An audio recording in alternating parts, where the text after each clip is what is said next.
Va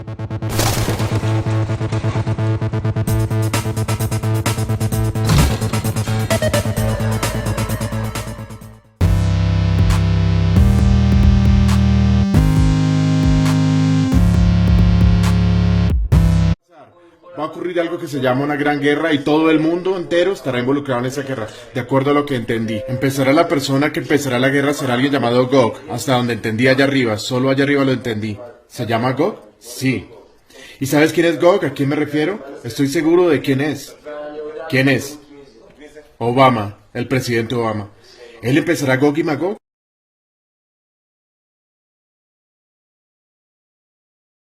This is Sky News with Paula Middlehurst.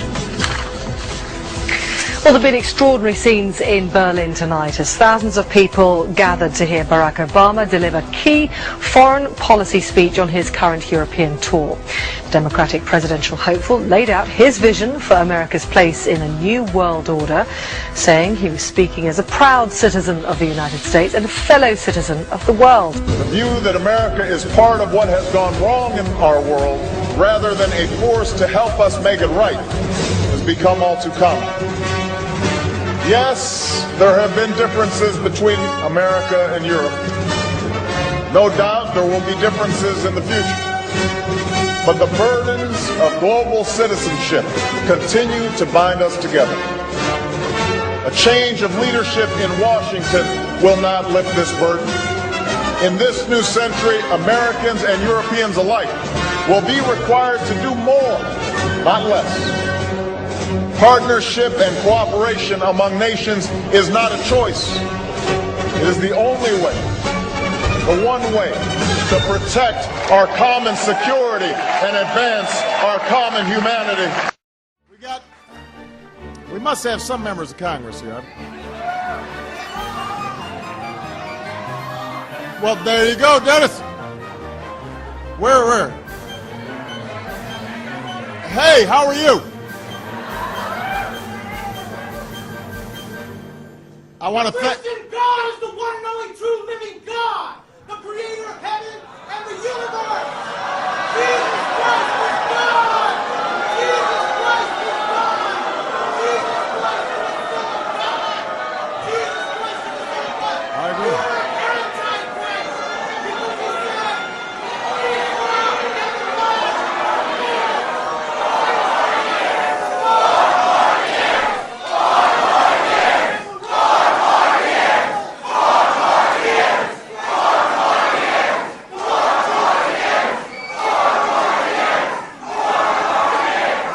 Is that his jacket? Is that his jacket?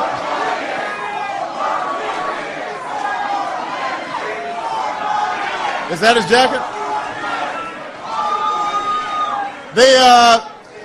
First of all, I agree Jesus Christ is the Lord. I believe in that.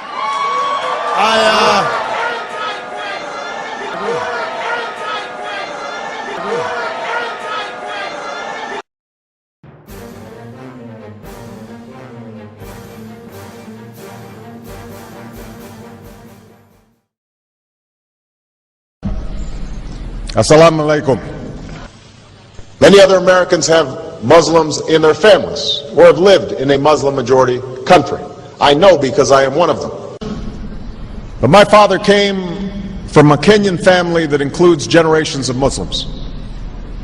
As a boy, I spent several years in Indonesia and heard the call of the azan at the break of dawn. I have known Islam on 3 continents before coming to the region where it was first revealed. That experience guides my conviction. You're absolutely right that John McCain has not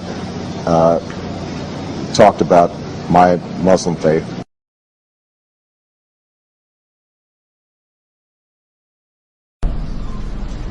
As the Holy Quran tells us, the Holy Quran teaches that, the Holy Quran tells us, and the Holy Quran also says,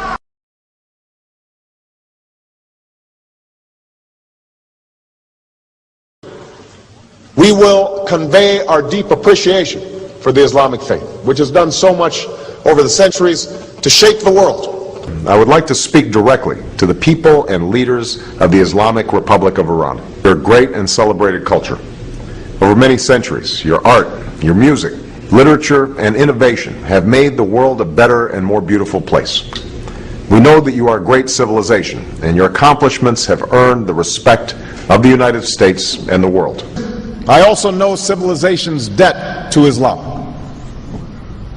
It was Islam at places like Uluzada that carried the light of learning through so many centuries, paving the way for Europe's Renaissance and Enlightenment.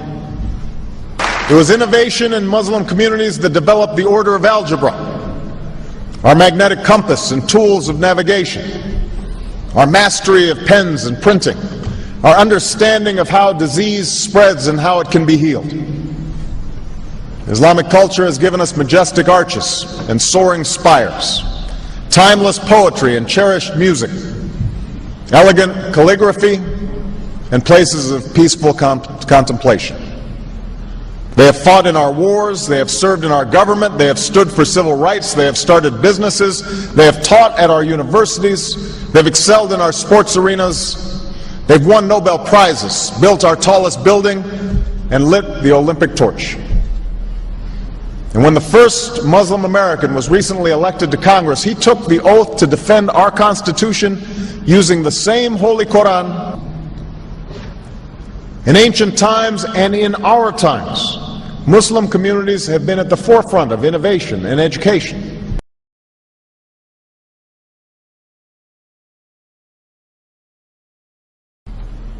Islam is not part of the problem in combating violent extremism. It is an important part of promoting peace. The enduring faith of over 1 billion people is so much bigger than the narrow hatred of a few. In the United States, rules on charitable giving have made it harder for Muslims to fulfill their religious obligation. That's why I'm committed to working with American Muslims to ensure that they can fulfill zakat. It is important for Western countries to avoid impeding Muslim citizens from practicing religion as they see fit. And I consider it part of my responsibility as President of the United States to fight against negative stereotypes of Islam wherever they appear.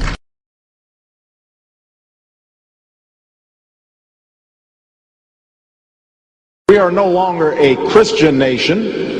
We do not consider ourselves a Christian nation. The United States has been enriched by Muslim Americans. Since our founding, American Muslims have enriched the United States.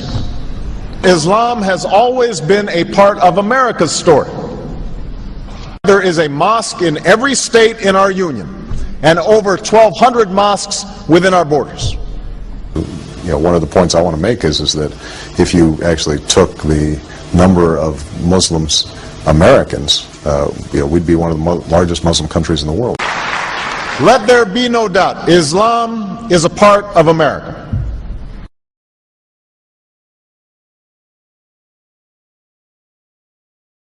He did bow to the Muslim king, while he did not do it to the British Queen of England. And by bowing, he showed the world that I am subservient. I do bow down to you as a Muslim king, something no other president has done with Saudi Arabia. The Saudi king is his peer. He is not his subordinate in order to bow for him. And this is exactly what Obama did. Usually it is out of respect that someone would nod his head when bowing to royalty, and the ladies will give curtsy. But Obama went beyond what is required as a head of state and bowed to the Saudi king, and that's unacceptable. It sent the wrong symbol. When you say it sends the wrong signal, what signal do you think it sends? It sent a message that Islam is superior to any other master or king or president in the world, that an American president bowed to a Muslim king. It also sent a message that terrorism and jihadism is giving Islam the respect it should have on the world stage, to the point that it made an American president, for the first time in history, bow to a Muslim king.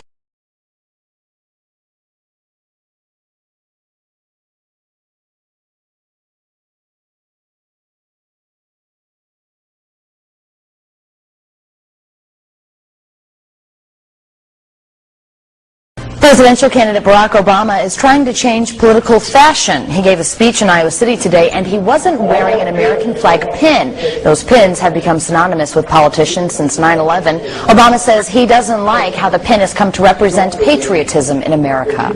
I won't wear that pin on my chest. It's a little weird, Alan, that in the middle of the campaign, the guy takes off the American flag that most people wear because they're proud of their country. Let me speak as clearly and as plainly as I can.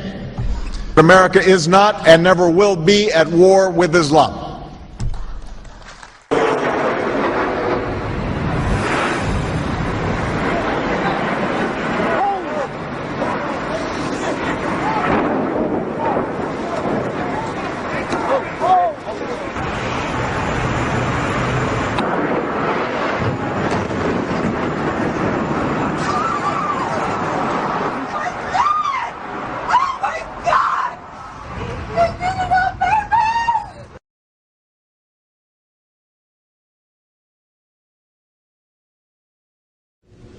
Thank you.